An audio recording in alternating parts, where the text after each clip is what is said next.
You're still tuned into TBD here on KCSB FM 91.9 in Santa Barbara and KCSB.org to the rest of the world. You just heard a song called Gone by Idaho.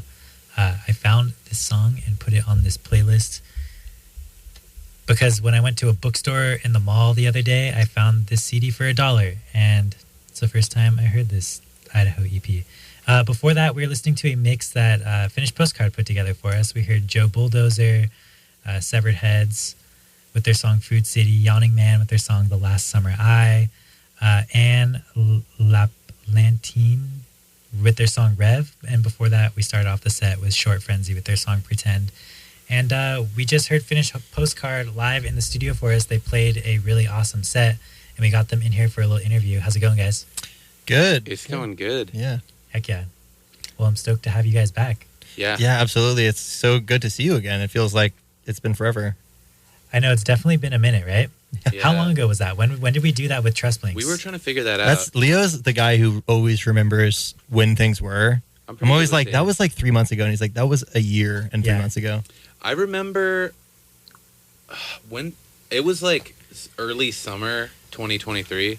Oh, was it probably like 2023? 15 months ago. Yeah. Yeah. Otherwise known as a year and 3 months ago. Yeah. Interestingly enough. Yeah. Sick. Trey, real quick, can you pull your mic back just a little bit? Yeah. Cool. He's too hot. Yeah, and then I guess you could pull yours back a tiny bit. Yeah, got you. Sorry, I should have told you guys before we started. That's okay. I mean, I'm embarrassed because you're talking to two people who themselves did college radio. We should know. We should know better. It's like the Shaka rule, you know what I mean? How many times have I told somebody else that? Yeah. It's embarrassing. It's okay. I mean, whatever. Yeah. But anyway, it's good to see you again. Yeah, dude. So you guys did college radio as well back in the day? Yeah, doing college radio is like, that is as important to my life as a musician. That's equally as important as any other band I've been in, song, like, show I've played. Like, college radio is such a big part of my life as a musician. I mean, it really opens you up. Like, at least I feel like when I started college radio, like, I felt like I knew a lot about music beforehand, and then once I got here, there's so many different people that have so much different, like, so many different tastes. Like, it really opens you up to a really wide range of just different music and genres and whatnot. Yeah. I mean, I feel like so many of the people that we know, so many amazing, important people to us from Leo's radio show. Yeah. From people hearing it and reaching out. And then we're like, I mean, that was like our last roommate and one of our best friends, Hollis. Yeah, both of them I met. Or wait, no, but you're talking about the same person when you said... Yeah. Okay, well, I was thinking, because I kind of met Pierce through KXLU, except no, I didn't. Sorry, I digress. We did meet a very important person to us named Hollis through my radio show. Hollis Howard. Yeah. Check her out. Ooh, we love. So, sick. Shout out Hollis. So your show is at KXLU?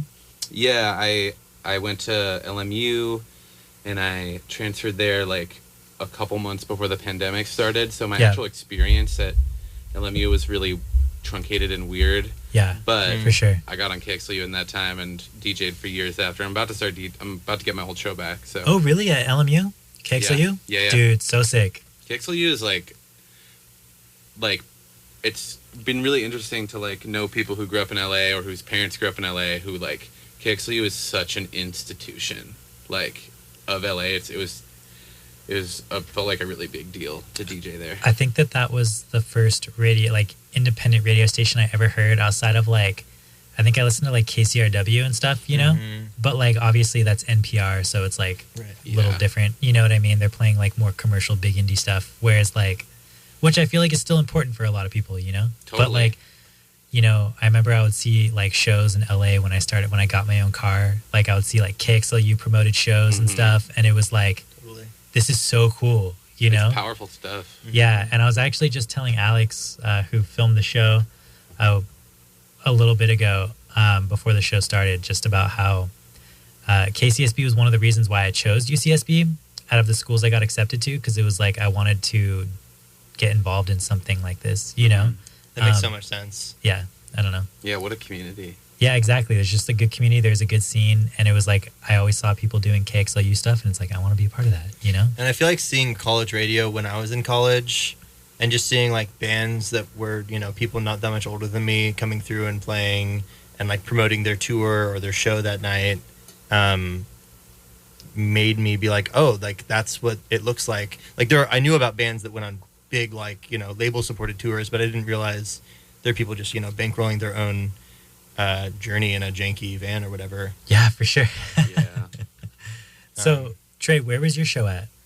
I was at UC Berkeley, at CalX. Nice. But I actually have I had a different show. I had a different type of show. I had a journalism show. Oh, really? It was Wow. like This American Life. Did you not play any music? I made some music for some of a couple shows on CalX, but I never, aside from like scoring and stuff, there was no music. Maybe you would just so do like some transitions or something like that. Exactly. Yeah. Like I would just be like, oh, let's use Danny Elfman or something. Like I was just a little bit more like, but it wasn't about that at all. And I think it was kind of I wanted to be different or something. But in hindsight, I'm like, I would have loved having a DJ slot. But you had to start at like a 3 a.m. or something. And I was like, I'm not going to do it. That's how it was when I started. I don't think the station does it anymore here because they after COVID, they kind of just realized we don't need to make these people come in super early. We can just have them do a remote show. You know what I mean? Yeah. And also making people come in at 2 a.m. It's a little unsafe, I guess. You know what I mean? Yeah. Absolutely. Yeah. I mean, whatever. You had to really want it, at least at for UC sure. Berkeley. There were 100%. so many people that wanted shows. Yeah. That's how it is here. So I you had know? to kind of go another route. Yeah. But yeah. So what were you covering with your journalism show? It was all like weirdo local stories. And so it would be for instance, there was outside of the Daiso, there's a security guard that everybody knew. He always worked there. And we had a story that was what's that guy doing? Yeah. And it's turns out pretty interesting. That's such a cool concept for a show. So there'd be lots of little human interest stories kind of weaved together. And then there'd be a different host every week that is kind of, talking about the theme and how it relates to every story. Did you guys ever interview the Hell Yeah guy? No. No, we didn't. That would have been sadly. Although I've wanted to. I think that didn't quite make it through the pitch meeting. Yeah, I feel like that guy has a Berkeley staple, but anyway. Maybe better observed from a distance. Yeah. Anyway, let's talk about Finnish Postcard a little bit. Let's do it. Yeah. Sure. So, I mean, you guys have obviously been a band for a year and 3 months, but let's take it back before that. How did you guys start and whatnot? Well, we met at the end of 2021 at our mutual friend's art opening, and Trey was playing a solo, ambient set. He was looping guitar and bass through his computer. Yeah. And I just watched it for hours. I was really, really into it, and I was like, I'm gonna approach this guy after the show. I like what he's doing. And I feel like we immediately became extremely good friends and started a band within weeks of that moment. Or maybe it took us a while to hang out the first time. It took me a while to work up the courage to DM you, actually. That is so sweet. Because I was like, oh, this guy is it's incredibly sweet. I mean, I remember when you approached me that night and we talked for a second. I was like, oh, I know your name because you were somebody who had made an album.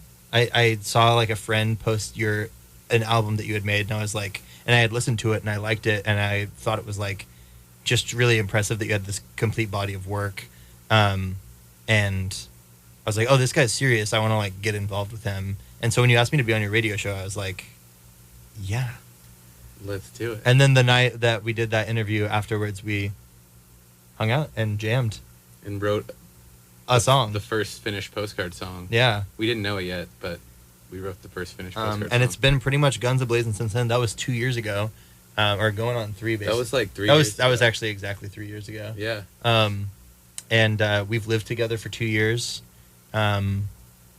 We have our own home studio, and we're talking to you. That's sick, dude. Yeah, it was very intense.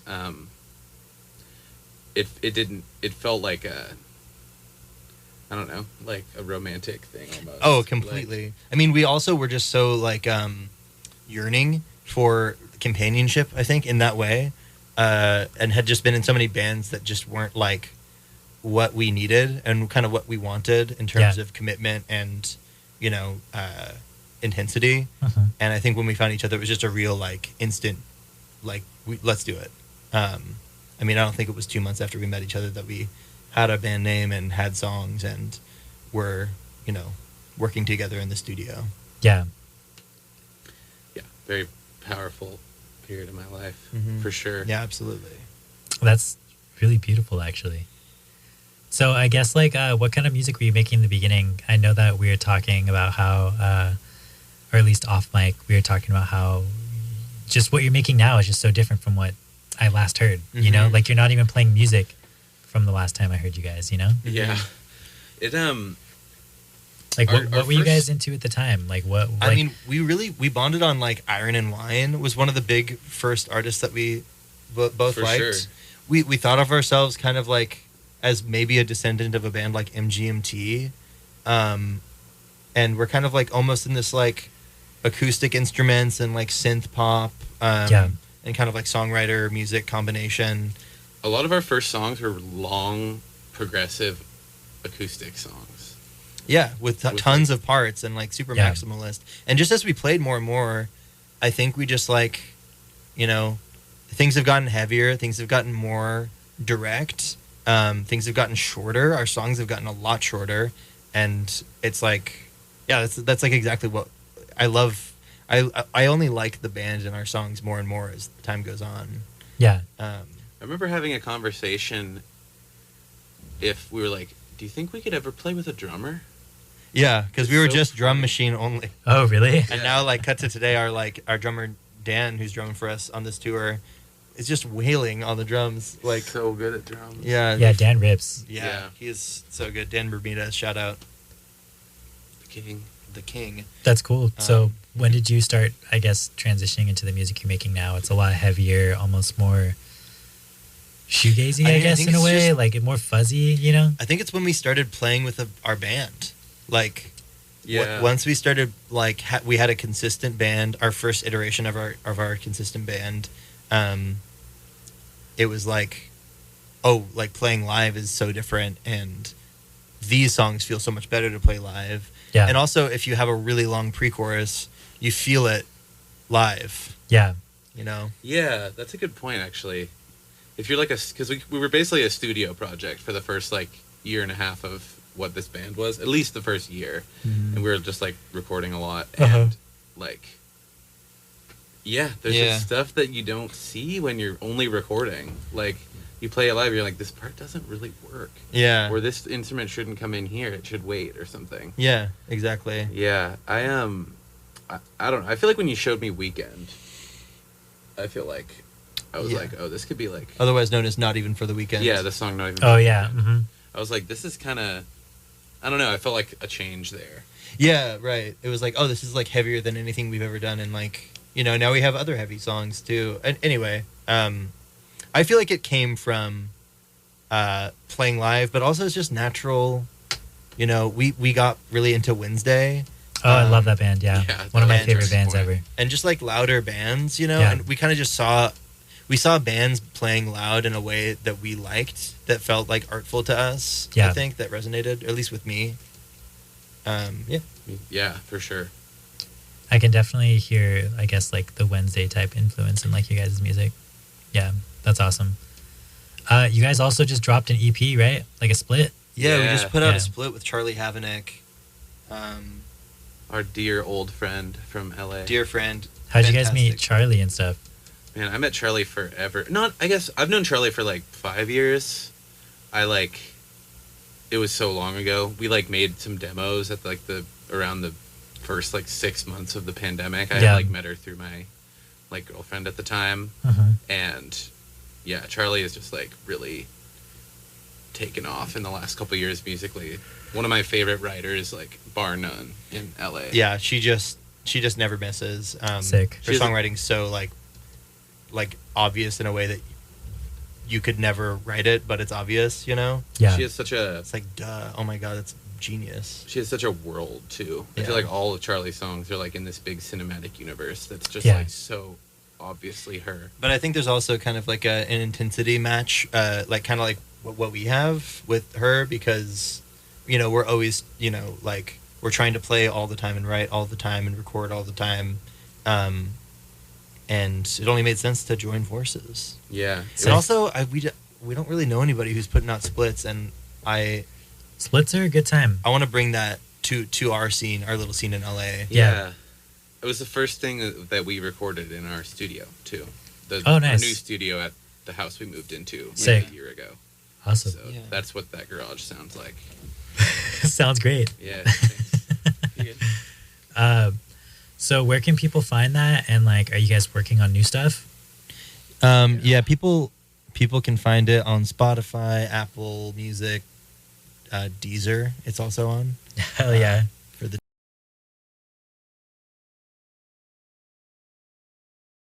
Deezer heads out there. It's on Amazon Music. YouTube Music. Definitely on YouTube. And YouTube Music. It's on Snapchat. Is it actually? I mean, you could, you can That's like awesome. use it. Would you just do that? Like, I know on like CD Baby or whatever, you can just choose like 500 different streaming services. Yeah, we just did all of them. Yeah. Help it proliferate into the culture. Yeah. Yeah. TikTok? But it's It's on. it's on. It's I'm gonna start making TikToks and just using Finnish Postcard songs. Dude, please.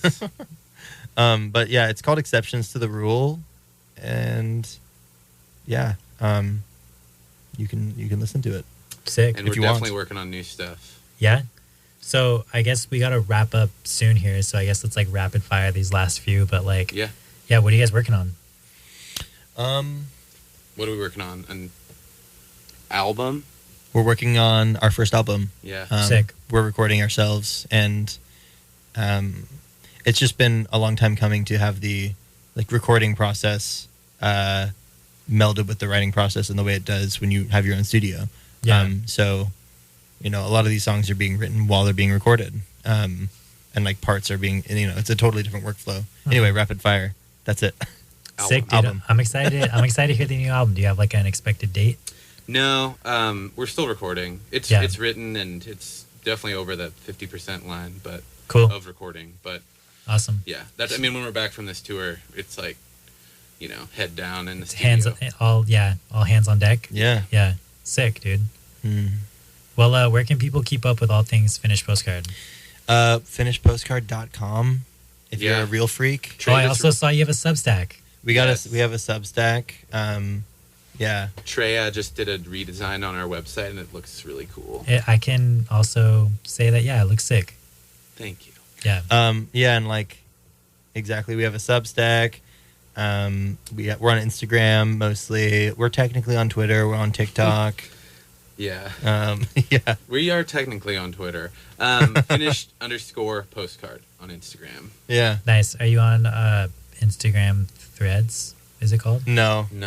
Not I don't. Threads? I think Threads might just be all AI people. I don't know if there's any actual people there yet. Threads is like, it's all robots talking to each other. Is At least it? my feed is. It's like, I've it's never used it yet. insane. My girlfriend says she likes it. Oh. It's honestly Well, hey. entertaining. She's Like, it's into fun. Maybe there's like little corners on it that I don't know about yet. she's into like K-pop, and so she says there's a lot of K-pop content on there. That is great. That makes sense. Yeah, I'm glad it's working for somebody. exactly, right? But yeah, so that's cool. Make sure to look out for Finnish Postcard on those mediums or websites, etc. We do got one more question here on the show. You guys may have answered it back then, but I'm going to ask it anyways. You guys ready? Mm-hmm. Okay. So a rat is going to jump into your mouth. Do you want this rat to jump into your mouth head first or butt first, and why? Butt. Easy. Yeah. Easy, but Claws. I feel like head first would give it a lot more. And well, mouth. here's what you're not. Hind legs, claws. Yeah, but it's like if it's front, you're dealing. I don't know. You're dealing with a wider range of motion. You're on dealing with front. the front claws and the rat's mouth. Yeah. Also, I just assume that a rat's mouth is full of pestilence. pestilence. Is that the word? Yeah. Well, That's a good word. Pestilence? I think pestilence would imply that the rat was being disobedient Oh. with its mouth. What am I thinking? But kind of just being like, I don't want to get out of your mouth. What am I thinking of? Pesticides, I don't know. Just I bet the rat's mouth gross stuff. I bet is it's not full of dirty. anything good. And Here's what I. Sorry. You go. No. You got it. I just think their head is squirming all around in a way I don't want in my mouth. And I think their butt isn't really capable of that in the same way. Also, I feel like if you were to like close your mouth quick enough, you could get it so just the end of the rat was in your mouth and its legs were sticking out. Oh. And so it was like the legs were sticking out here. Yeah. And so you just have like the fat part, but the legs are like still, all 4 legs are still out of your mouth. Rat to the mouth. That's crazy, bro. That's a good scenario. I don't think I've ever heard that one on the show. That's a good one for sure. That's going to be like... That's Hall of Fame. Yeah, 100%. I'm remembering that. Yeah. I mean, it would not be easy, though. That would not be an easy situation. That'd take like years of practice, you know? And then the moment finally comes and you just know the timing perfect, you know? Yeah. Anyway, we should probably get out of here. This has been Finnish Postcard out of LA. They're on a little SoCal run. Be sure to keep up with their socials and whatnot. They got some music coming out. They just dropped a great EP. You can see them tonight play live in Oxnard at Mystery Shop. We're about to head down there right now. So, yeah, that's starting at 7 p.m. 7:30, I believe, is doors. And it's with Boy Girl and Bullpen. And it's going to be a fun show. So, again, this is another episode of TBD here on KCSB FM 91.9 in Santa Barbara and KCSB.org. Up next is Lightox Demands Remain Unwritten. And we will see you next week. Thanks so much. Thanks, Thomas.